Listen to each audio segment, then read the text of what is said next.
The fight ended in 12 seconds. Dracor stood over the unconscious body of a Tandorian spike bear, blood dripping from his clawed hands. Around him, thousands of aliens from dozens of worlds roared their approval. The Crimson Arena had seen another victory for the Grix champion. Dracor raised his arms high. His reptilian scales gleamed under the harsh lights. At 7 feet tall with muscles that could crush steel, he represented everything the Grix people valued: strength, dominance. Most importantly, absolute fearlessness. In the luxury viewing boxes above, merchants and diplomats placed their bets for the next fight. The arena was more than entertainment. It served as a testing ground where the galaxy's most dangerous creatures faced each other. Every species wanted to prove their world produced the fiercest predators. The battle registry kept careful records. After 3 years, the Grix held the top 17 positions. Station Commander Yeltris, a 4-armed Beluvian, watched from his private box. Beside him sat Patricia Okonkwo, the newly arrived human colonial coordinator. She looked uncomfortable as medical teams dragged the spike bear away. "Your people have been here 1 week," Yeltris said. "Have you considered entering the registry?" Patricia shook her head. "We're here to establish trade relations, not fight. Every species fights. It determines hierarchy." Yeltris gestured at the arena floor where Dracor was accepting a trophy. The Grix were once considered weak. They proved themselves through combat. Now they sit on 3 council seats. Humans prefer diplomacy. Yeltris made a sound that might have been laughter. Diplomacy is what prey animals do. Down in the human residential sector, far from the arena's noise, Dr. Raymond Cross was having a similar conversation with his 5-year-old daughter, Lily. She pressed her face against the transparent wall of a specialized habitat module. "Why is Badger so small, Daddy?" Lily asked. Raymond smiled. Inside the habitat, a gray and black creature about the size of a large cat was digging furiously in the dirt. Badger is a honey badger. They're not very big, but they're very special. Can he do tricks? Not tricks exactly, but he's very good at surviving. Raymond pulled up his datapad, showing Lily images from Earth. Honey badgers live in Africa. They eat bees, fight snakes, and sometimes steal food from lions. Lily's eyes widened. "Lions, the big cats?" "Yes, honey badgers are brave. Some people say they're the bravest animals on Earth." The little creature in the habitat stopped digging and looked at them. Its dark eyes held no fear, only curiosity. Badger approached the transparent wall and sniffed at where Lily's hand rested on the other side. "He likes me," Lily said. "He probably smells the fruit bar you had for lunch," Raymond replied, but he knew his daughter was right. Over the past week, Badger had grown accustomed to their visits. The animal showed none of the stress that other Earth creatures displayed in the station's artificial environment. That evening, Raymond attended a mandatory meeting in the station's main conference hall. Representatives from a dozen species gathered to discuss integration protocols. The humans sat in their assigned section, clearly separated from the others. Talrock, a young Grix warrior, stood near the entrance with 2 companions. As Raymond passed, Talrock spoke loudly enough for everyone to hear. "More prey animals arriving. Soon the station will smell like fear." His companions laughed. Raymond kept walking, but his jaw tightened. This had been happening all week. The Grix viewed humans as weak because they refused to participate in the arena fights. Patricia addressed this issue during the meeting. "We request equal treatment under station law. Our people are being harassed." Commander Yeltris tilted his primary head. "You have equal rights. If you feel disrespected, prove your worth. The arena is open to all species. We're scientists and traders, not fighters. Then accept your position in the hierarchy." Yeltris moved to the next agenda item. After the meeting, Raymond walked home through the market corridor. Alien merchants sold goods from 100 worlds. Most ignored him. A few pulled their products away as he passed, as if humans might contaminate them. He found Lily in their quarters, drawing pictures of Badger. His daughter had adapted to station life better than most adults. She made friends at the Multi-Species Education Center and learned basic trade language faster than anyone expected. "Did you visit Badger today?" Raymond asked. "Yes." He was eating. "He's very messy," Raymond laughed. Honey badgers were indeed messy eaters. They attacked their food with the same intensity they showed everything else. Nothing delicate or refined about them. Pure, focused determination. His communication device beeped. A message from the station's xenobiology department. They wanted samples from all Earth creatures for the central database. Standard procedure for new species. Raymond scheduled the appointments for the following week. Back in the arena, DXZER was giving an interview to a galactic news network. The reporter asked about future challenges. "I have defeated creatures from 40 worlds," DXZER said. "I will defeat creatures from 40 more. The Grix do not know fear. We are the perfect warriors. What about the humans? They brought several Earth creatures." DXZER's eyes narrowed. "The humans refuse to enter the registry. Their creatures are probably as weak as they are.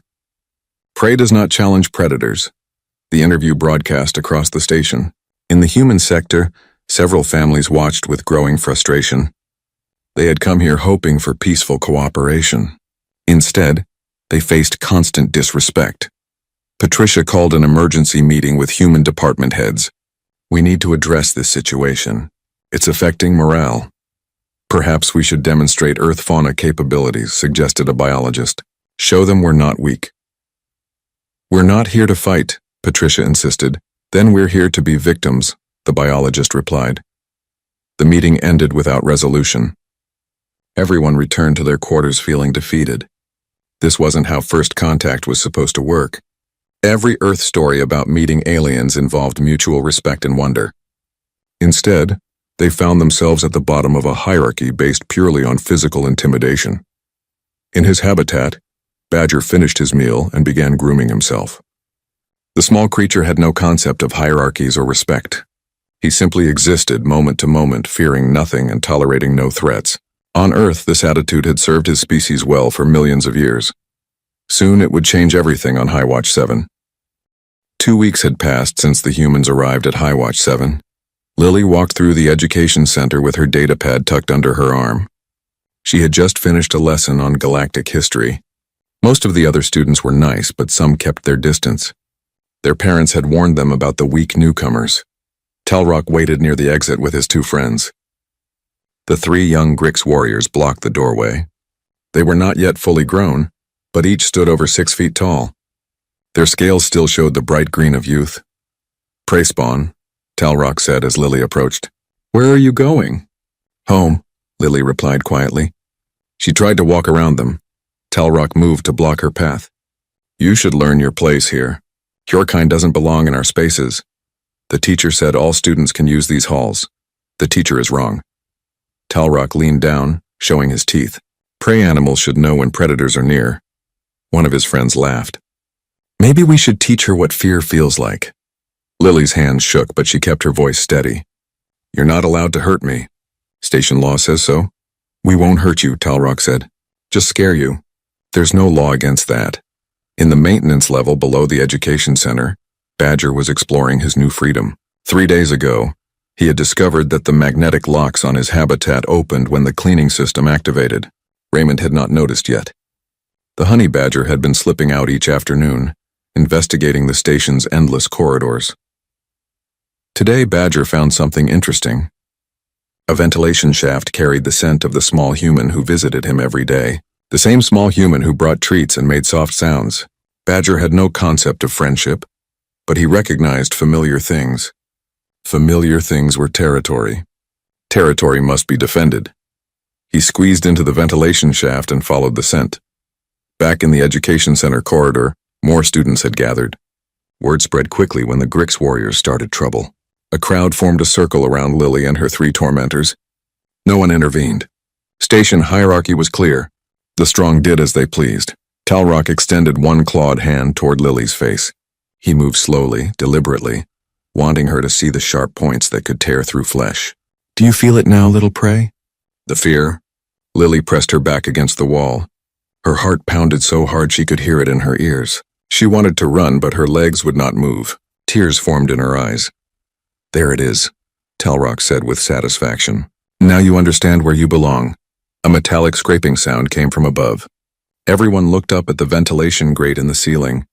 Something moved behind the slats. Then with a crash, the grate fell to the floor. Badger dropped through the opening and landed between Lily and the 3 Grix warriors. For a moment, nobody moved. The small Earth creature stood there, barely knee-high to the warriors. His gray and black fur bristled. His dark eyes fixed on Telrock with absolute focus. Talrock laughed. What is this, a pet? It's one of the earth creatures, his friend said. From the research lab. Even better. We'll scare both the prey animals. Talrock raised his foot to kick Badger aside. Badger exploded into motion. The honey badger's jaws clamped onto Talrock's extended leg. Teeth designed to crack bone penetrated deep through the grick scales that were supposed to be nearly impenetrable. Claws meant for digging through concrete raked across the warrior's shin. Talrock's laugh turned into a scream. He tried to shake the creature off, but Badger held on with impossible strength. The warrior stumbled backward, crashing into his companions. Get it off me! Talrock shrieked. His two friends grabbed at Badger. One caught him by the back and pulled. Most creatures would release their grip. Honey badgers don't. The warrior pulled harder. Badger twisted his body, maintaining his hold on Talrock while slashing at the new attacker. Blood sprayed across the floor. The second warrior released Badger with a cry of pain. Deep cuts ran along his arms where the small creature's claws had found flesh. The third warrior tried to be smart. He grabbed a cleaning tool from a nearby cart, a long pole with a gripper at the end. He extended it toward Badger, trying to catch the creature without getting close. Badger released Talrock and charged the third warrior. The young Grix barely had time to register what was happening before the honey badger was climbing his leg. Claws dug in for purchase. Teeth sought any exposed area. Help me! The third warrior spun in circles trying to dislodge his attacker. Badger held on like he was glued there. Talrock limped to his feet, his leg bleeding freely. He looked at his two friends, both injured and panicking. He looked at the small earth creature still attacking without any sign of stopping. For the first time in his life, Talrock experienced true fear. Run, he shouted. All three Grix warriors fled. They pushed through the crowd of students and disappeared down the corridor. Their screams echoed through the halls. Badger stopped at the edge of the corridor. He watched the warriors retreat, then calmly walked back to where Lily stood frozen against the wall. The small creature sat down beside her, blood staining his muzzle. He began grooming himself as if nothing unusual had happened. The crowd of students stood in shocked silence. Nobody could process what they had just witnessed. Three Grix warriors, members of the most fearless species in known space, had run screaming from a creature smaller than their arms. Lily slowly slid down the wall until she sat on the floor.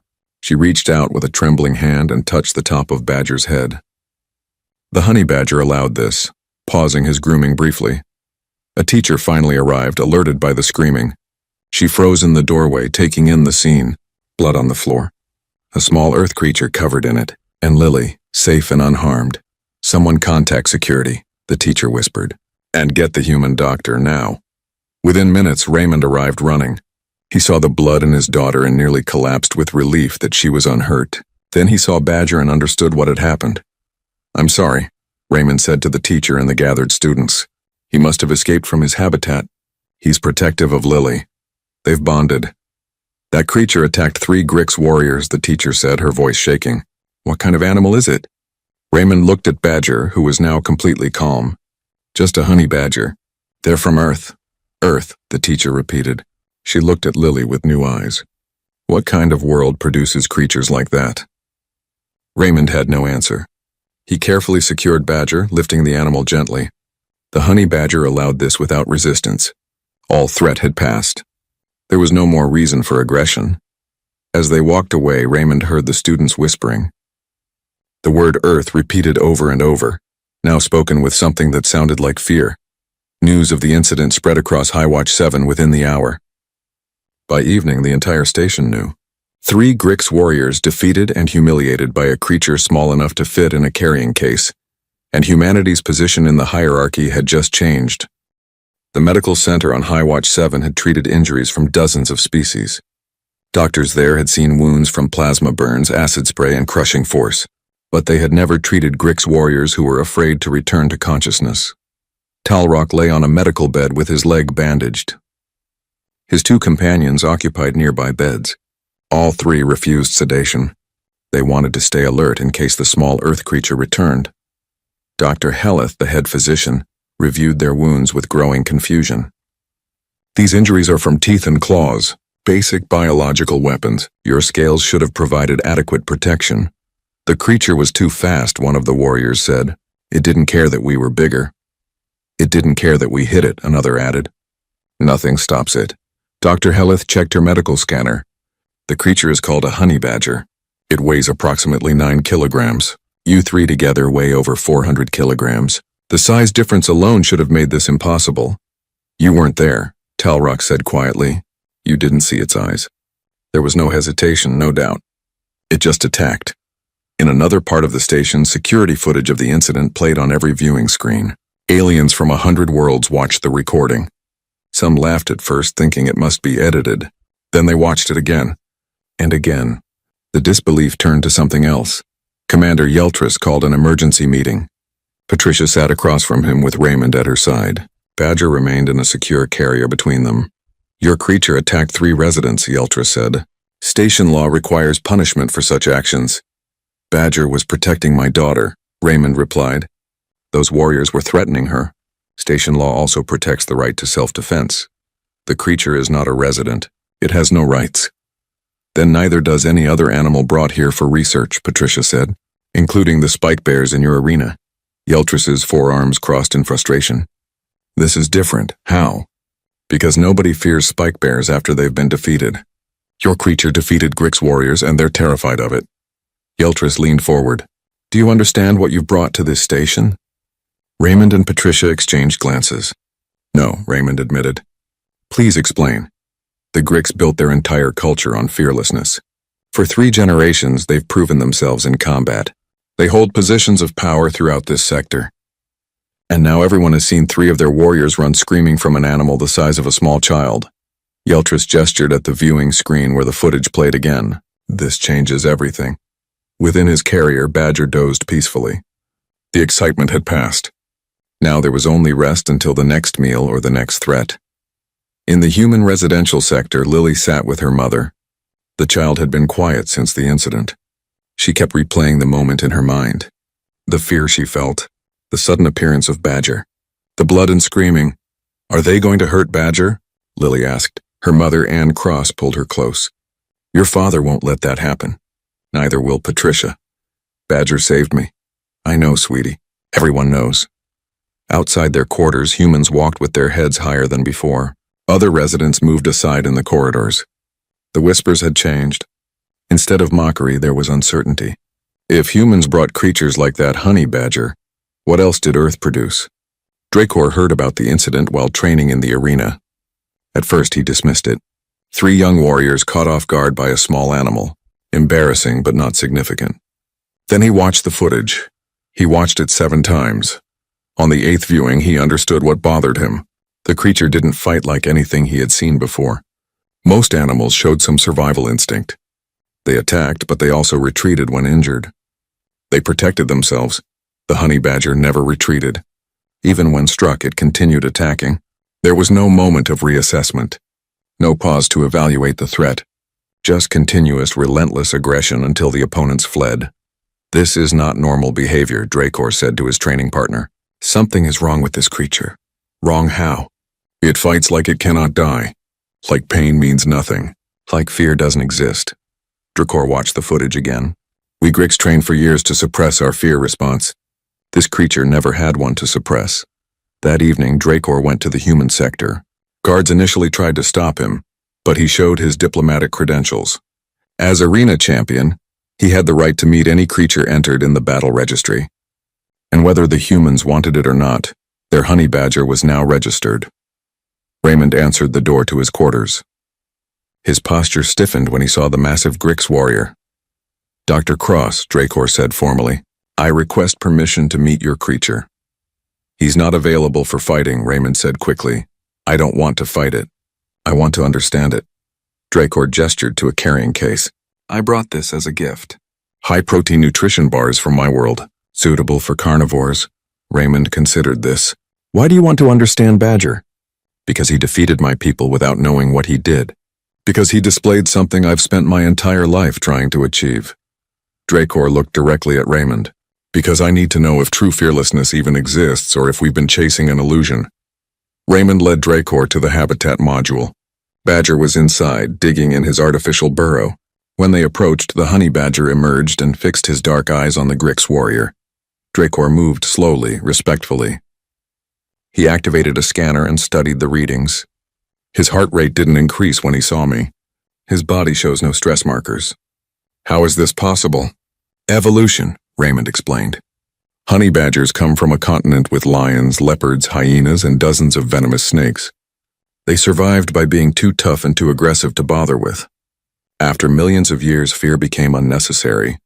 Nothing on their world could kill them easily enough to make running away worthwhile.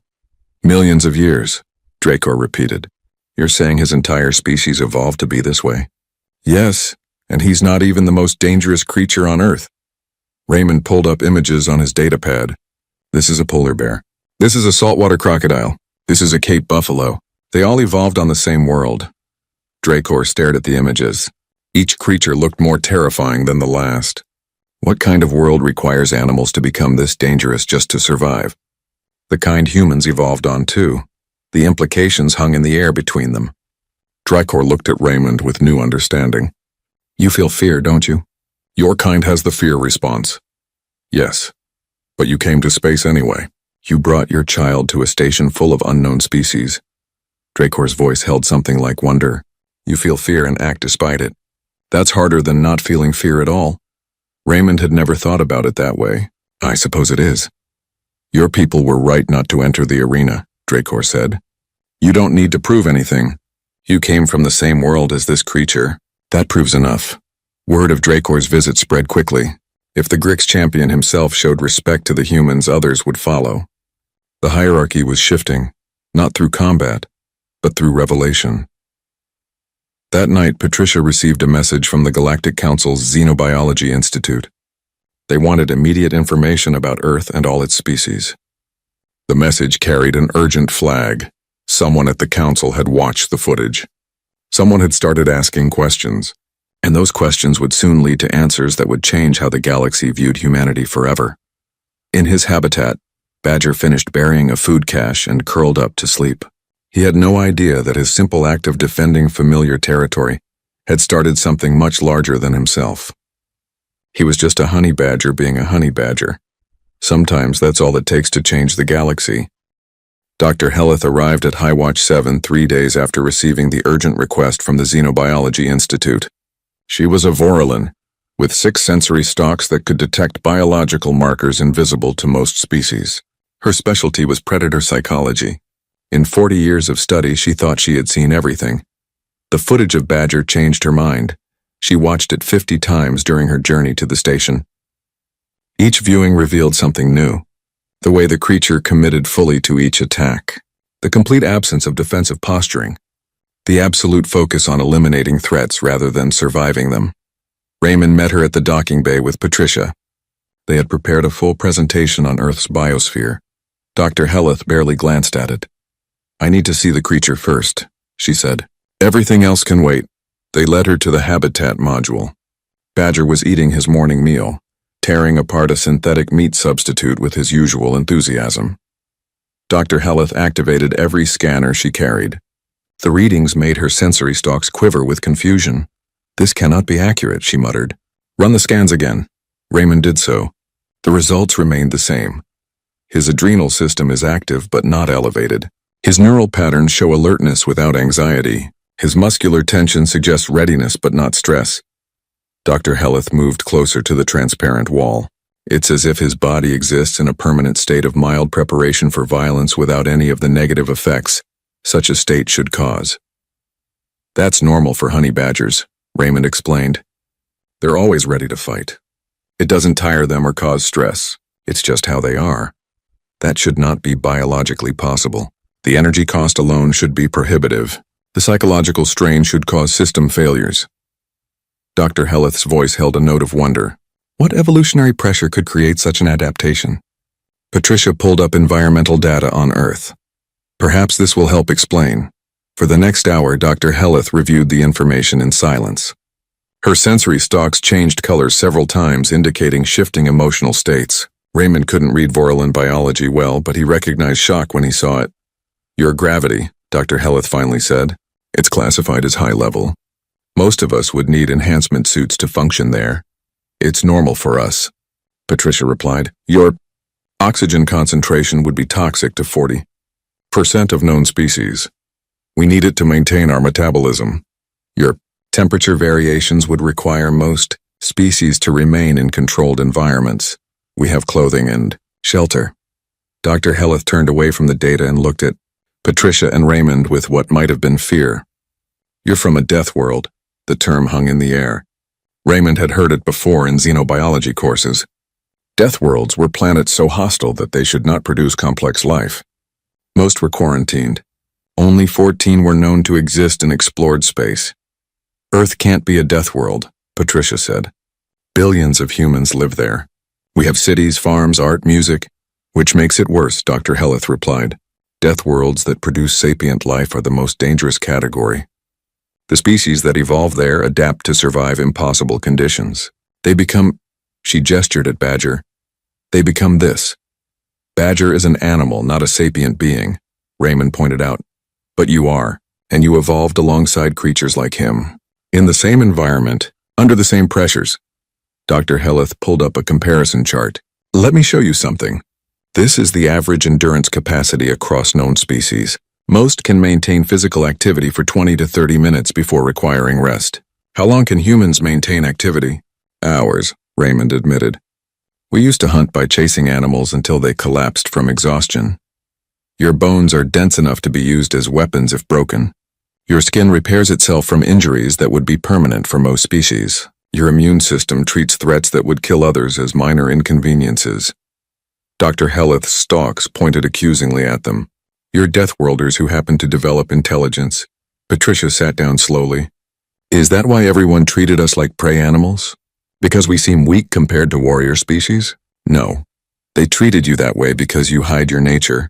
You wear soft clothing. You speak gently. You avoid confrontation. But underneath, you're from the same world as that creature. Dr. Helleth pointed at Badger, who had finished eating and was now contentedly grooming blood from his claws. You're predators who learn to be peaceful. That's more frightening than predators who never learned at all. News of Dr. Helleth's findings reached the station's population within hours. Someone leaked the report. By evening, everyone knew that Earth was classified as a death world.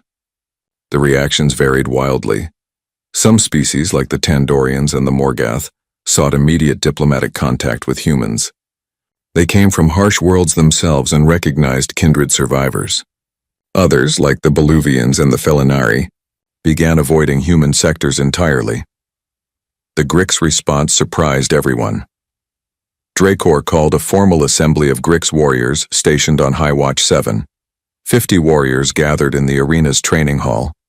He played the footage of Badger's attack, then displayed Dr. Helleth's findings about Earth. We have been fools, Dracor announced. We thought humans were weak because they chose not to fight. We missed the truth. They chose not to fight because they come from a world where everything fights. They learned peace despite their nature, not because of it. What are you suggesting? One warrior asked. I suggest we learn from them. We spent generations trying to eliminate fear through combat training. They grew up on a world where fear was useless because everything was dangerous. They developed something better than fearlessness. They developed courage, the ability to act despite fear. Is there a difference? Another warrior questioned. Yes, we become fearless by suppressing natural instincts. They learn to acknowledge their instincts and act anyway. One is elimination of feeling. The other is mastery of it. Dracor gestured to the image of Badger. The creature has no fear because it never needed any.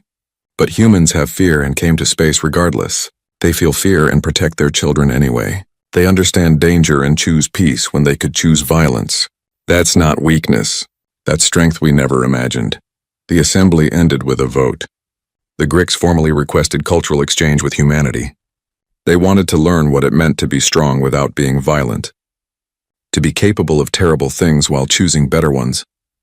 Back in his habitat, Badger had found a new toy. Someone had left a cleaning drone's remote control near his enclosure. He was systematically destroying it, pulling apart each component with focused determination. Raymond watched with a mixture of amusement and horror. Should we stop him? Patricia asked. He'll get bored eventually, Raymond replied. Honey badgers need mental stimulation. The galaxy thinks we're terrifying because we share a planet with him. Are they wrong? Patricia considered this. Humans had created weapons that could crack planets. They had diseases in storage that could wipe out populations. They had the knowledge to build horrors beyond imagination. And yet they chose not to. They chose to explore, to trade, to learn, to cooperate. No, Patricia admitted. They're not wrong. We are terrifying.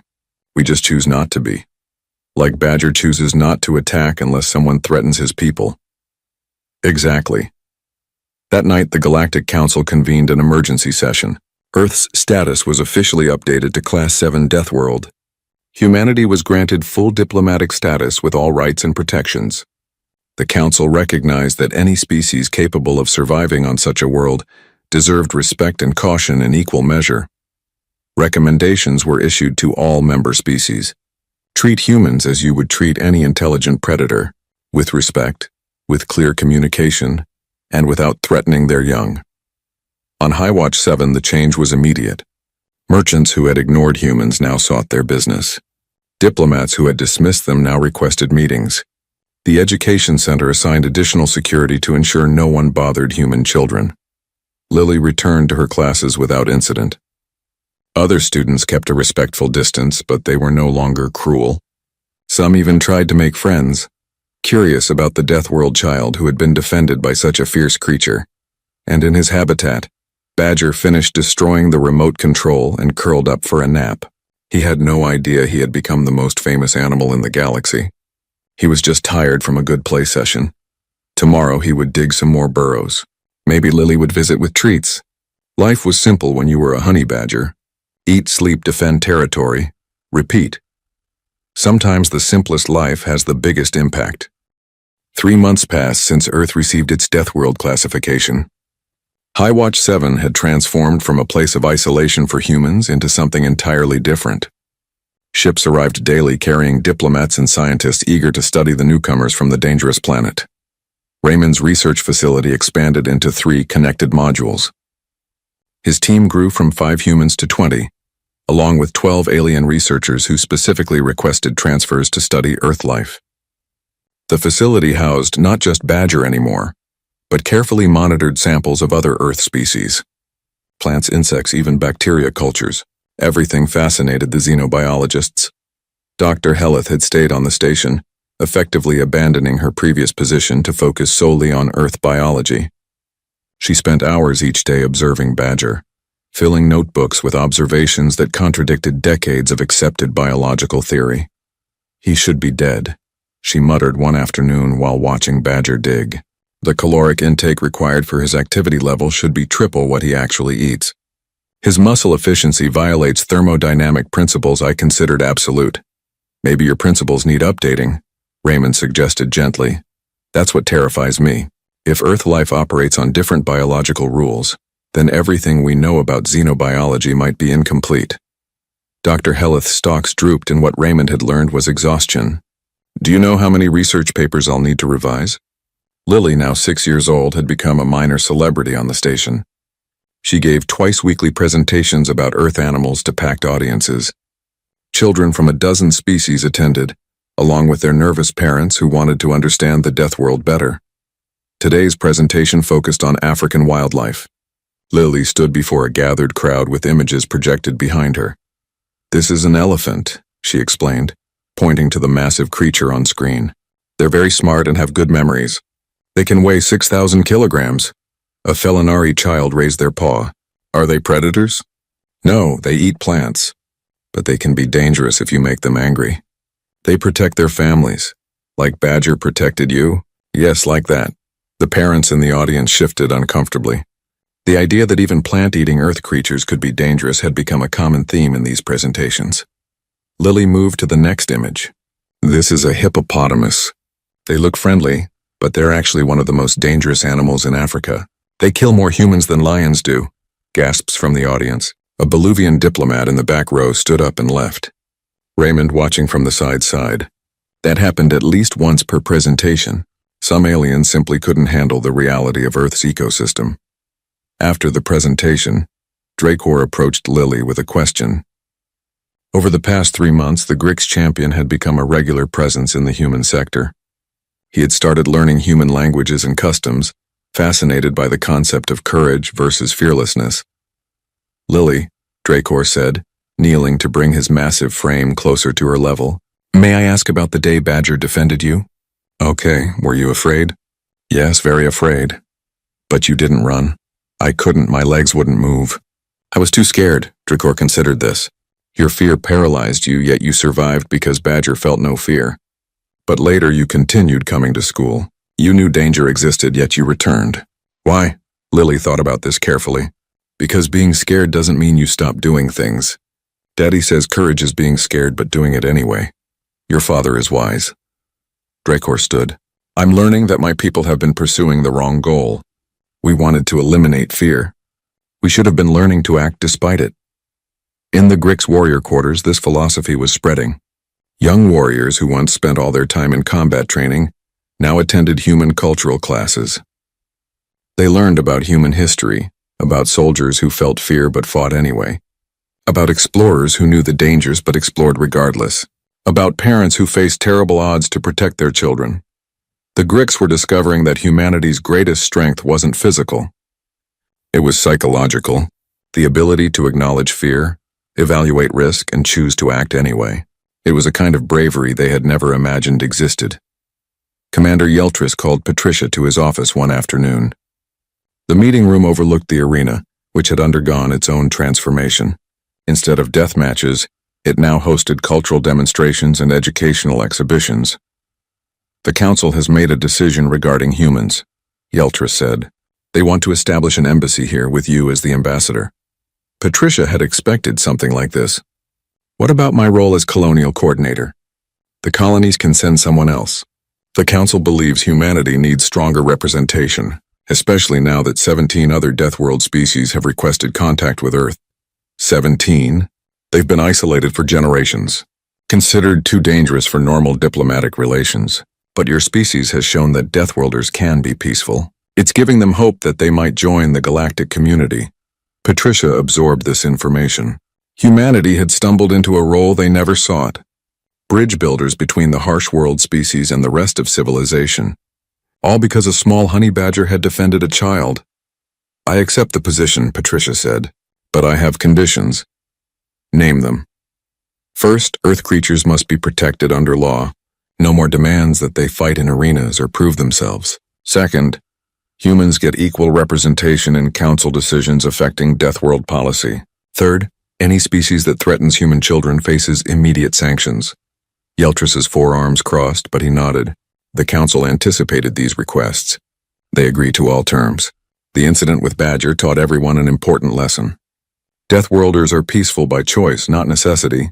It's wise not to remind them of that fact. That evening, the human sector held a celebration. News of the embassy had spread quickly. More humans would be arriving soon. Families, teachers, artists, engineers. Earth was officially part of the galactic community now. Raymond brought Badger to the celebration in his secure carrier. The honey badger had become a mascot of sorts, though he remained completely unaware of his fame. People took photos with the carrier, treating it like meeting a celebrity. Does he understand what he started? A human technician asked. Not at all, Raymond replied. He was just protecting someone he recognized. That's all it was to him.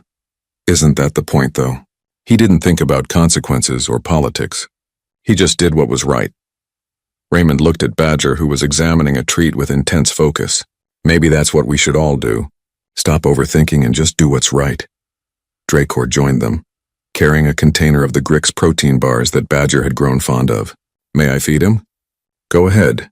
Dracor opened the carrier's feeding port and offered the treat. Badger took it gently, then retreated to his corner to eat. The massive warrior watched with something like affection.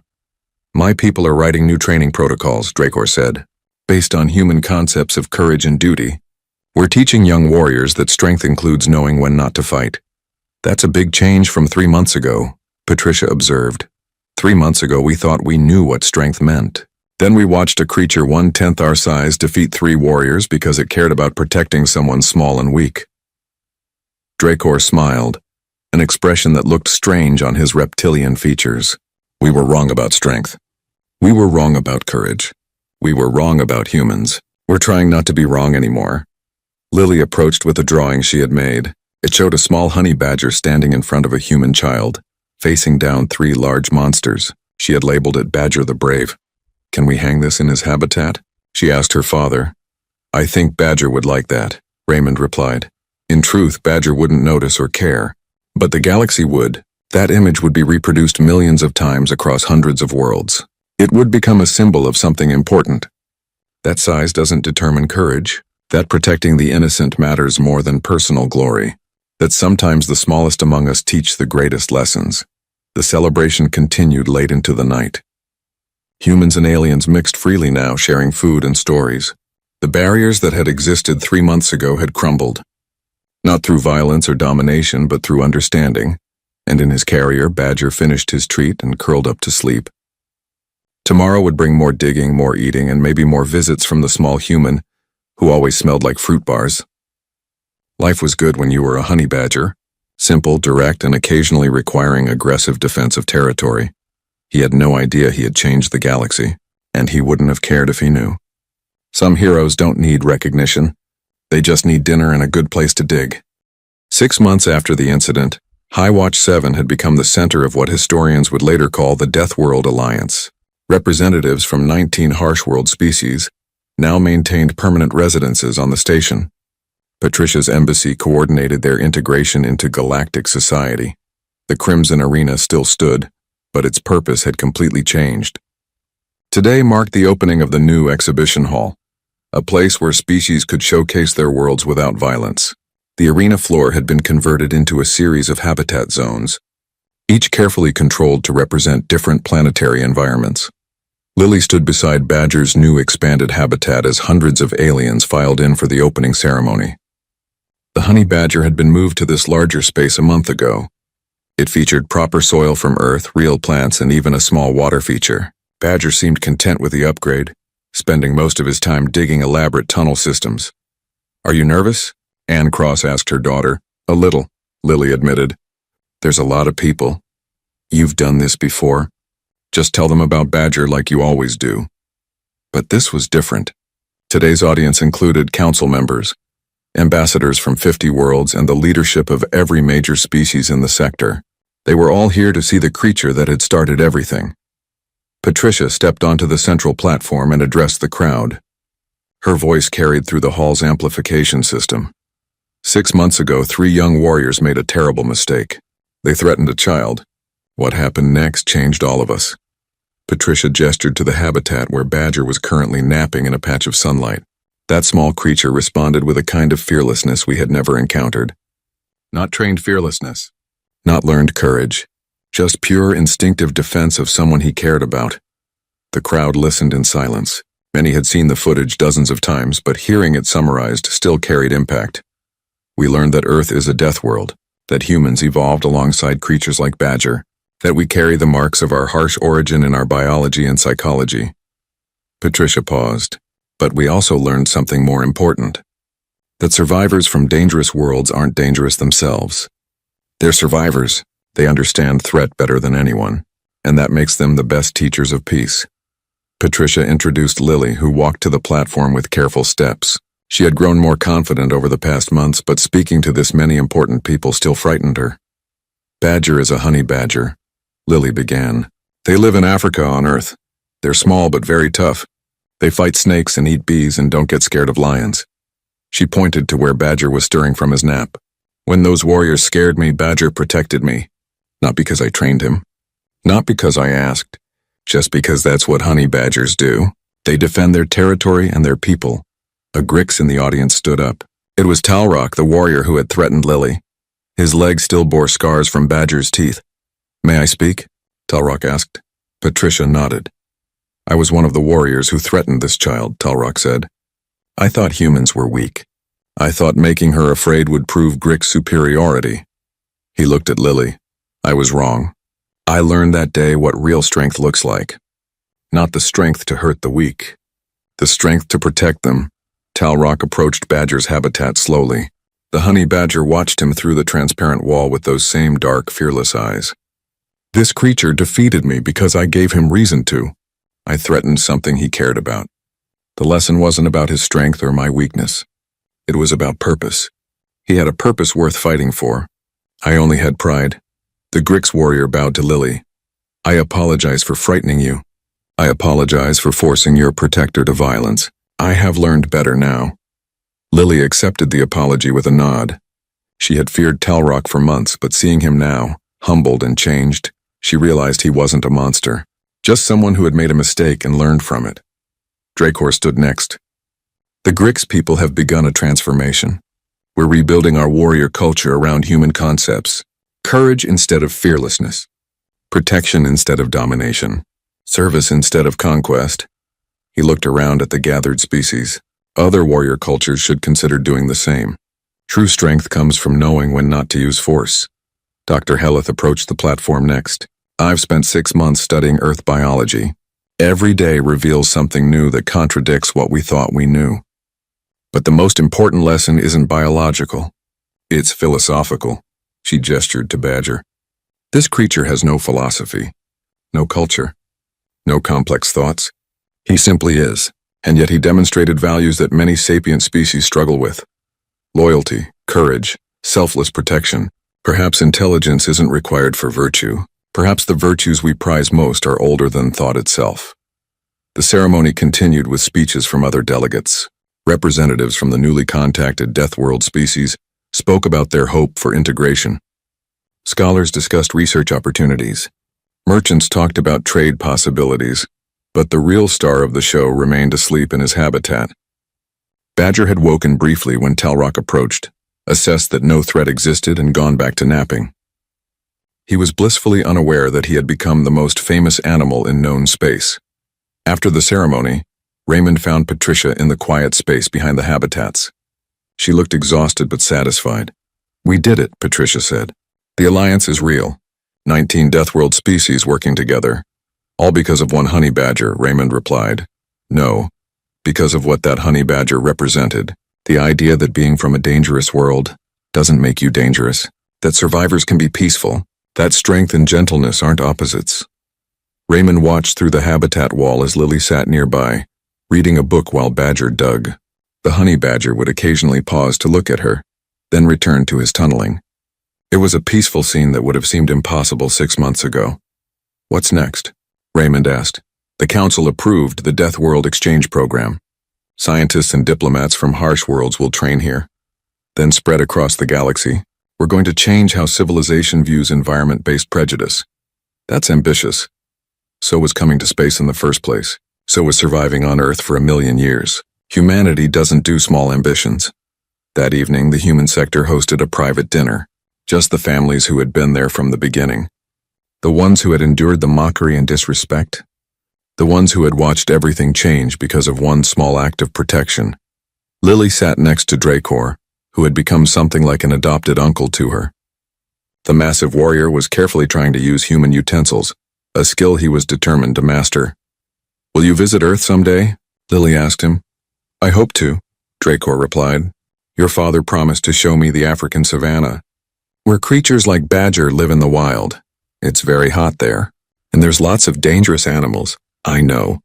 I'm looking forward to it," Dracor smiled.